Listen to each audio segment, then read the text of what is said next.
Welcome to Howard's Opinion, the podcast where we dive into the most fascinating stories in the world of sports. I'm your host, Howard, and I'm excited to share today's top story with you. We're talking about golf legend Tiger Woods, who's once again making headlines for all the wrong reasons. The 50-year-old golfer was involved in a car accident last Friday, and while he passed a breathalyzer test, he refused a urinalysis, with police noting that he showed signs of impairment. This incident has raised concerns about Woods' well-being and his ability to get behind the wheel. Tiger Woods has had an incredible career, becoming one of the highest-paid professional athletes of all time, with Forbes confirming that he was the first to earn over $1 billion over the course of his career. However, his success has been marred by personal struggles, including a highly publicized affair in 2009 that led to his divorce from Ellen Nordegren, the mother of his 2 children. Woods has also faced numerous injuries throughout his career, undergoing multiple lower back surgeries and recently having surgery to fix his Achilles tendon. Despite these challenges, he continues to compete at a high level, and his determination to win is admirable. However, one can't help but wonder if it's time for him to prioritize his mental health and well-being over his competitive drive. According to his former caddy Steve Williams, Woods' temperament has changed significantly over the years. Williams recalled that Woods would often toss his club in the general direction of the bag, expecting him to pick it up, and would even spit at the hole if he missed a putt. This behavior raises questions about Woods' state of mind and whether he's struggling with anger or frustration issues. As we consider Tiger Woods' latest incident, it's essential to remember that he's not just a golf legend, but also a human being who deserves our compassion and understanding. Perhaps it's time for him to take a step back, focus on his health, and pass the mantle to younger players, including his son Charlie, who has shown promise as a professional golfer. We'll be right back with more fascinating sports news on Howard's Opinion. Speaking of controversy, welcome back to Howard's Opinion, folks. We've got a real barn burner of a story for you today, straight from the world of international soccer. I'm sure many of you are familiar with the Africa Cup of Nations, but what's been unfolding in recent days is nothing short of astonishing. It appears that the Confederation of African Football, or CAF, has made the unprecedented decision to strip Senegal of their continental crown, awarding the title to Morocco instead. But here's the kicker.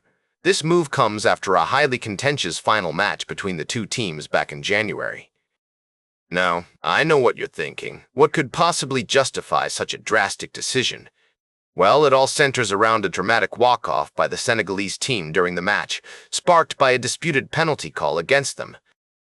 The referee's decision to award Morocco a spot kick led to a 17-minute delay, and although the game eventually resumed, the damage was done in the eyes of the regulators. The CAF Appeal Board cited Article 84 of their regulations, stating that Senegal had forfeited the match, and thus the title would be awarded to Morocco with a 3-0 result. But the Senegalese Football Federation is having none of it, branding this move an administrative robbery and vowing to take their case to the Court of Arbitration for Sport. And in a bold display of defiance, the Senegalese team took to the pitch at the Stade de France, proudly parading the Africa Cup of Nations trophy in front of a sold-out crowd before their friendly match against Peru. It's clear that they still consider themselves the rightful champions of Africa, and this public celebration is a powerful statement against the governing body's decision. As we delve into the world of sports, we often find ourselves navigating complex webs of rules, regulations, and controversies. But one thing is certain, the passion and dedication of these athletes and their fans are what make the beautiful game so captivating. And that's not all, folks. The plot thickens as the Senegalese Football Federation has already added a second star to their national team's jerseys, symbolizing their disputed victory. It's a move that's sure to escalate tensions and keep this story simmering for months to come. Speaking of dignity and respect, welcome back to the show, folks. We've got a real humdinger for you today as we dive into the world of sports and the IOC's latest decision regarding transgender athletes.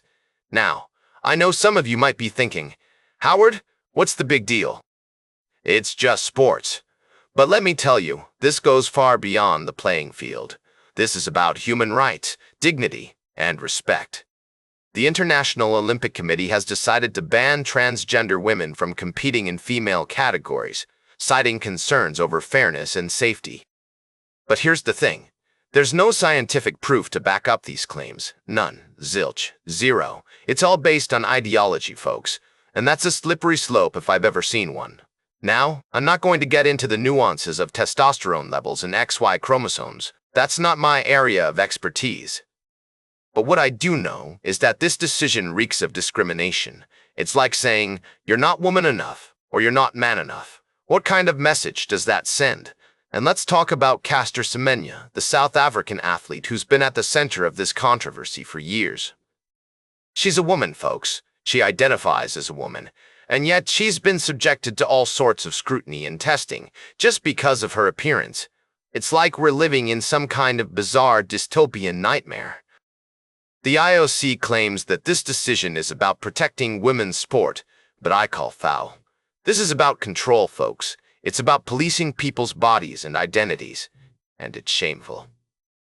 Now, I know some of you might be thinking, but Howard, what about the safety concerns? Well, let me tell you, those concerns are valid, but they can be addressed without resorting to blanket bans and discriminatory policies.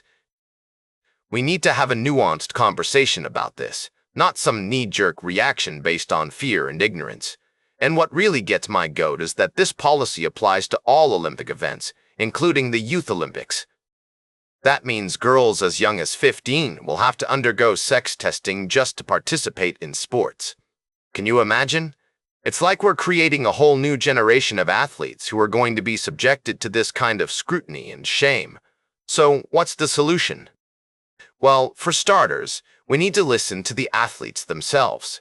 We need to listen to people like Caster Semenya, who are fighting for their right to compete without being subjected to discriminatory testing.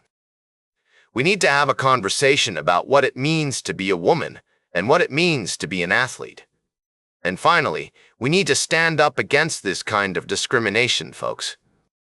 We need to say, enough is enough. We need to demand that our sports organizations, our governments, and our societies treat all athletes with dignity and respect, regardless of their gender identity or expression. That's all for today's Howard's Opinion. Remember to like, share, and subscribe. And until next time, keep your head in the game.